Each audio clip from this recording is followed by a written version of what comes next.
Hello, my name is Valerie. Now, when I'm asked to do one of these talks, I normally start by looking up the readings assigned to the different services for that day to see if one of them draws my attention to it. I'd usually expect that to be something from the New Testament, a story of Jesus perhaps, but this time I was rather surprised. It was an Old Testament passage, a bit of the story of King Solomon that drew my attention. One word in particular. Well, I thought I'd better remind myself of the earlier parts of the story of Solomon before we come on to this actual passage. So here we go. Solomon had been chosen by his father, King David, to succeed him to the throne of the new kingdom he's established. And we're told that Solomon loved the Lord. Early in his reign, the Lord appeared to him in a dream and asked Solomon what he wants him to give him. Solomon admits that he feels like a child when it comes to ruling a kingdom, so he asks for wisdom. God grants his prayer and promises him a wise and discerning heart, and also, because he hasn't asked for them, wealth and honour, and promises that if Solomon remains faithful and obeys his commands, he'll have a long life. Well, all goes well at first, and Solomon becomes famous for his wisdom and his wealth and the grandeur of his life. Because he loves the Lord, he makes it one of his first priorities to build a grand temple for him.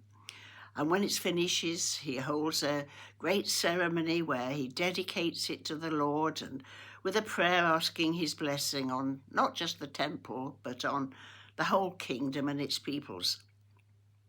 The Lord appears to Solomon a second time and promising that he will indeed watch over the temple. But the king and his people must remain faithful to him, the one true God, and not worship foreign gods. And the Lord gives Solomon a specific warning against marrying foreign wives who worship foreign gods, because they could easily lead him astray. Well, somewhere along the line, Solomon obviously feels his status needs enhancing by taking royal wives from other nations. 700 of them.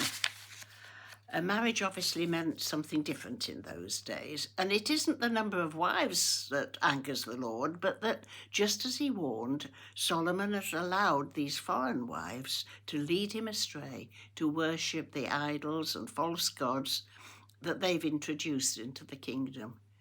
He's lost that wholehearted love of the Lord that he had as a young man. And this is where our reading comes in from chapter 11 of the book 1 Kings.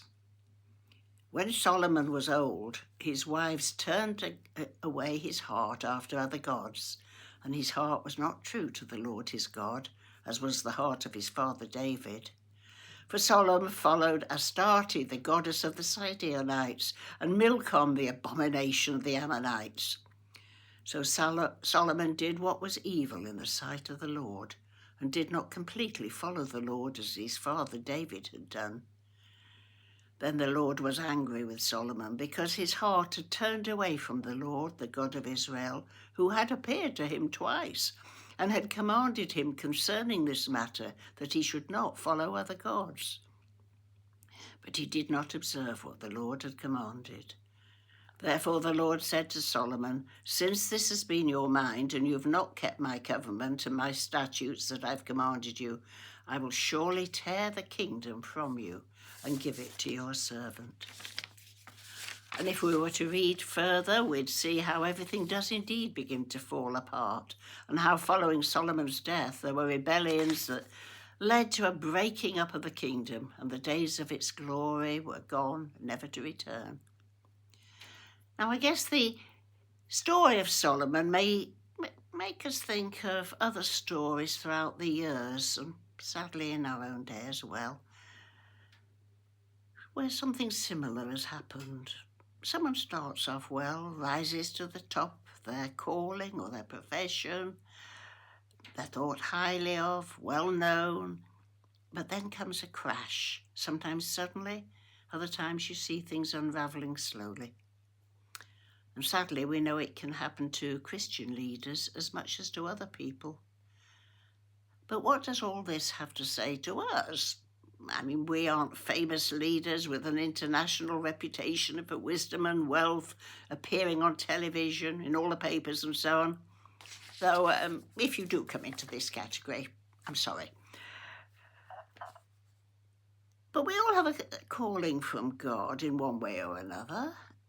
We might be like Solomon and have heard God speak, perhaps in a dream, in a very personal way, telling us how he wants us to live. But even if we feel we haven't had that sort of an experience, we all have the opportunities to hear God through his word, the Bible. And perhaps through something said in church, or just what somebody has said to us that struck us as, yes, that's what God wants me to do. But what we can't do is pick and choose which parts of what God is saying that we take note of, which is what Solomon did. He liked the promises of wisdom, riches, fame, etc., and he thanked God for them. But he doesn't seem to have taken very much notice of the fact that God forbade him to take foreign wives because they would lead him astray.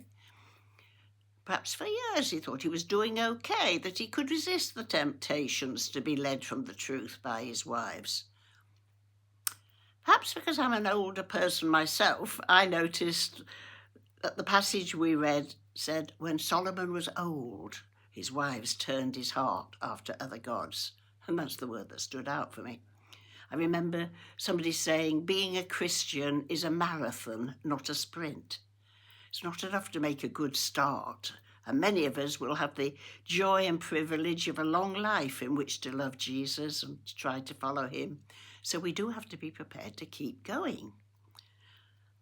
Over the years, it can happen that there's just a gradual slipping away as we perhaps become a bit less faithful in our prayers. Don't find time to get to church as often as we used to. Life is busy and so on. And so perhaps we become less open to hearing what God wants of us.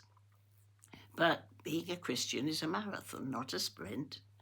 And we do need to find ways of keeping our faith fresh. God's love for us is always fresh, new every morning, as the hymn says. But is our response to him also new every morning, fresh? But if we realise we've been getting a bit stale, do we make the effort to stir ourselves up again? Many people use Lent as a time to ask these questions and of finding a way of making our faith feel fresh again, checking that we really are open to hearing and obeying all God says to us. And we can be quite sure that God is always ready to help us when we do this. Well, Lent begins next week. How are we going to use it?